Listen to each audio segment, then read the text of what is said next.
But before I start, I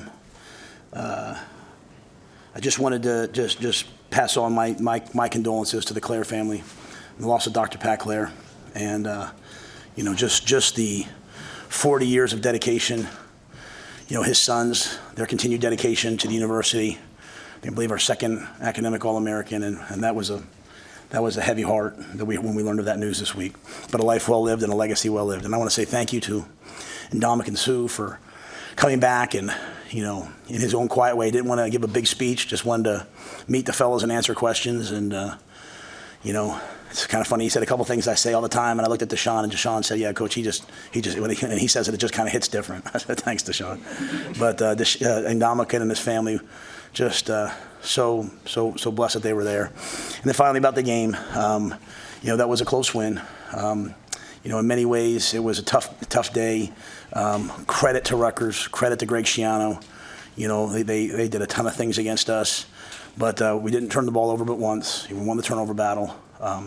And I thought it was as great a defensive performance as I've been around. 6 plays inside the 2. Just whereas maybe 2 weeks ago in Illinois, we were kind of looking at the clock, worried, are we going to win? I thought this game, this day, the guys just wanted to keep going out there and playing. And they'd have kept playing another series if we let them. So proud of the guys, proud of the team win. And Boomshini, I thought, was an all-star again today. So with that, I'll answer your questions. Kcoach, were you expecting that many big plays, impact plays from the defense as you saw, especially in the second half? We knew it was going to be a challenge. We talked a lot about the run game, and we knew number 0 was quite a player. Now, one of their wideouts, Strong, was down. And we knew Calic Manis, how good of a player he is because he beat us last year at Minnesota. Same type of game, right? 14-3, whatever it was. He makes the play down the stretch, taking 2 minutes. So it was almost like, what do they call Groundhog Day? It was almost Groundhog Day. He gets the ball back. He's going to go down there and score. But our defense practiced harder this week than they have probably in 2 years here.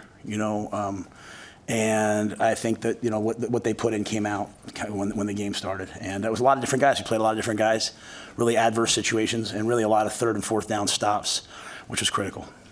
What did you guys adjust about your run defense? They had 70 rushing yards in the first quarter, and then I think they got the 78 for the game. So what did you guys do different? Yeah, I think it was really kind of 2 things. I think they played the first quarter into the wind, so they really ran it a ton into the wind. The wind was really a factor. People won't see that on TV, but that was really, really a factor. And then maybe not as much in the second half, but certainly in the first half.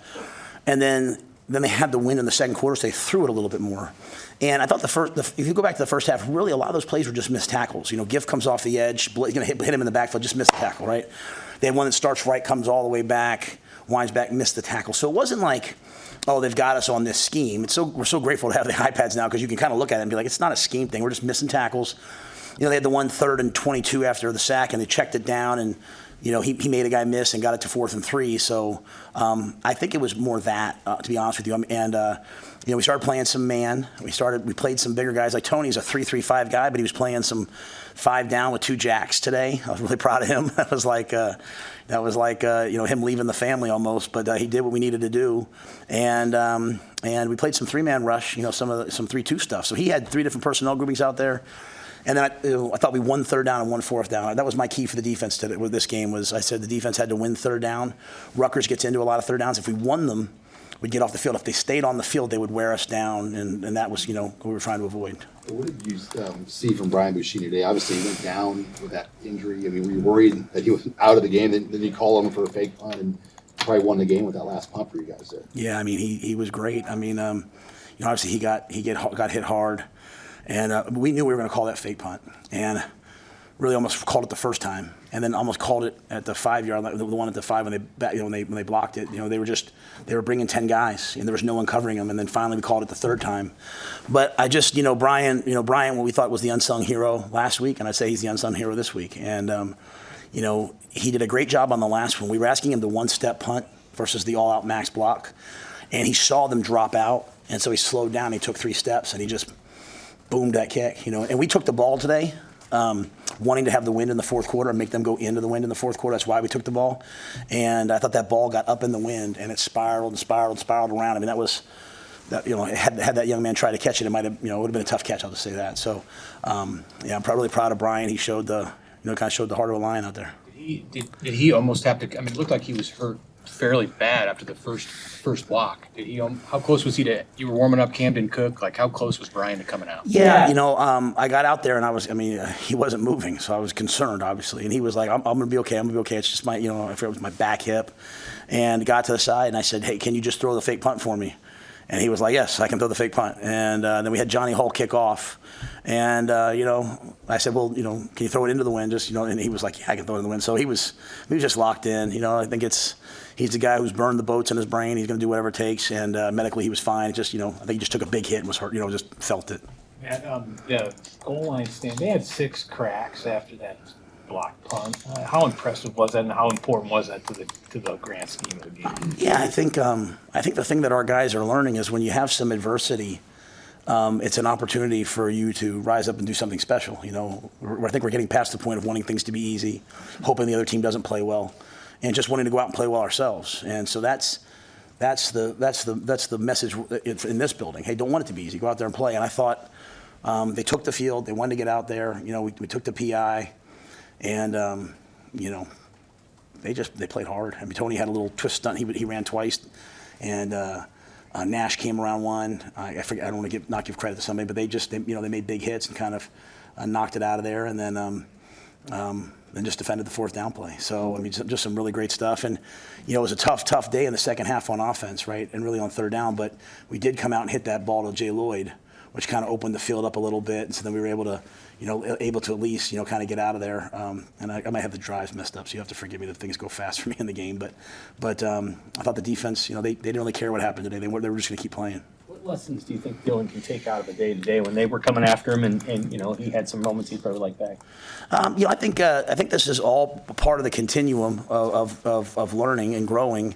And I think you go back and you just say to yourself, what was it? What bothered me? But at the end of the day, let's make sure, at least for me, I have to make sure, we weren't high flying today on offense. We weren't scoring. We scored 14 in the first half, which was good because they've had a lead pretty much every game, right? The whole key against a team like this is you got to get the lead and make them not play. Had they been up 14-0, we would have seen 70 runs, right? And so we did get the lead, and so that's what we needed from the offense. But the key is that we didn't, we protected the ball. We had the 1 interception on the RPO, but after that, even as he's taking those sacks, he's at least protecting the football and we're punting the ball away. So, every week, last week it was the field goal, this week it was the punt, this week it was a couple sacks. There's a lot of things we have to improve upon in all areas. Kind of as we fix one thing, something else pops up. But, that was a day for the offense, as I said, to them just in there just now. They were having to draw new things up. And Greg Schiano is one of the greatest defensive coaches that there is, and he had stuff out there that was really confusing. He had Mike linebackers playing D-line, and guys were trying to figure it out. So we'll get better from it. With the offense, you had several, 3rd down, 4th down, short yardage tries. Brought in extra linemen, Liebentritt. Just what did you like about those looks and the way the guys executed? Yeah, well, we know Micah's a big, powerful guy. He's been practicing with us, and so we were going to take some. We were here to win today. It was 4th and 1 on our own 30, whatever it was on the first drive. We ran power. We ran 4th and 1 on the goal line. We thought it'd be a good matchup for us. Him knocking the edge back. We really like Barrett Liebentritt. I think he's a guy that's getting better and better and better for us. Even the one backed up, we hit that run. I think the big, today was a day of we run the fake punt, and this is not negative. It's just we run the fake punt, and they just tackle us, and it's like, oh, geez, man, the returner got us. Or we hit that power, and the safety comes across and gets us late. Kind of needed to step out of one and make that a 21-0 game. But it was good to get Mike involved in the game, and this will be a tape that we can learn a lot from as we heal this week.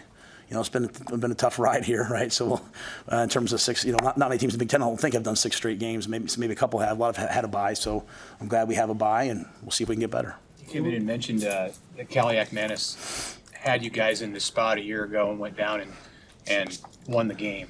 Was that in any way on your mind when you were out there, or was it just something that came in when you stepped up to the podium? No. Well, at the end of the day, we knew that as I try to orchestrate how the game could go, I always talk about how I wanted to go, and then, hey, the things that could happen. And one of the things for me was hey, if it turns into a throw game, how are we going to play it, right? And they've shown excellent protection. They double chip both edges and they try to protect. And we played a lot of man early, and then late in the game, as we had the lead, we went to a little bit more zone after they hit those 2 deep balls in the 3rd to last drive. But no, when I'm out there, I'm just my mind's just thinking, right? But I just know he's a good player, and so when you played against someone, you've seen what they can do. But I was, happy that the field worked out where they were throwing into the wind. And I thought, our pass rush really showed up. It was warm there early on. This is the first season you guys have switched sidelines. Did you feel the advantage of being in the shade for the first half?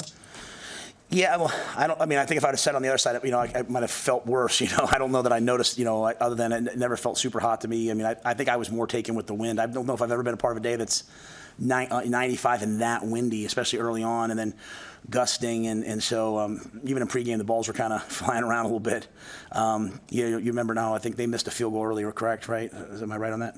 Right, so just thought the wind would be a big deal today. It was unique in that the wind came out of the south. It was going south to north in pregame, and then when we came out for the kick, it was going north to south. And Dr. Elza does a great job. She talks, and they told us it was going to flip as the day went on. And so they actually gave us the win for the first quarter. And so I thought we did a good job early on in the game.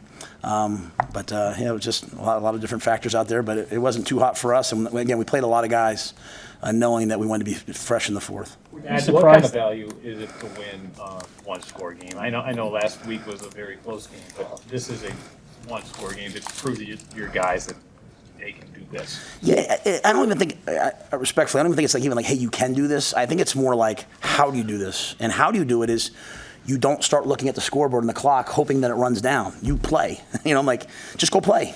And so even at the end, they got that first down on fourth down, and you didn't see our group look dejected. You didn't see them. The defense just lined back up and played again. And Buschini you need some guys to make some plays, right? Buschini makes that punt. That punt's amazing in that condition. So I think it's just the how. The how is getting to those moments and having your heart rate not rise up, but just continuing to play, and just trying to make one more play than they make. Are you surprised they didn't go after that last punt of yours? And they just let him punt? I don't know. Yeah, I think the thought was, hey, we're one-stepping it. Hey, let's go ahead and get it. Let's get it out and then return it. But I'm glad they didn't. I didn't know. That was my concern, was them blocking it. Again, and it's all a simple thing. It's some veteran guys. A guy. They're bringing one more than we can block, right? And so they're not covering anybody. They're coming after you. And so if I could go back, man, I'd have called that punt fake earlier. Because it would have. You sit there. You're sitting there all week and you're saying to yourself, man, I bet you they change. I bet you they're not going to do it this week. I bet you they change. And so when you get out there and see it, you're like, oh, okay. And then I should have done it on the 5-yard line. So, but I think doing it, even though no points came out of it, I thought the guys on the sideline were energized. Like, hey, coach is with us. Coach Foley's with us. Ed designed it. When I say I called it, Ed must have called every time. It's just me being like, all right, as the game manager, okay, let's do it, Ed. So it was a big time call, and it worked out. It flipped the field, and maybe that slowed them down later on in that last drive. What kind of boost did James Williams give you? I'm sorry? James Williams, what kind of boost did he give you? He's making plays. Talk about guys making plays. There's a guy right there. I think James is a guy that's practicing. He's trying to get better. He's doing really well in school. He's growing in every facet of his life. I'm very proud of him. And, he practices really hard, and as a result, he plays really hard. This was a week that we did a lot of stuff with big people. So there was reps this week where him and Kai and those guys were going over the scout team and giving the offense a look. No agenda, no egos, just trying to get better at their craft. And then, again, because we took the ball early and because we were able to get a little bit of a lead, now you're able to pass rush at the end of the game, and it kind of changed everything. Thanks, guys.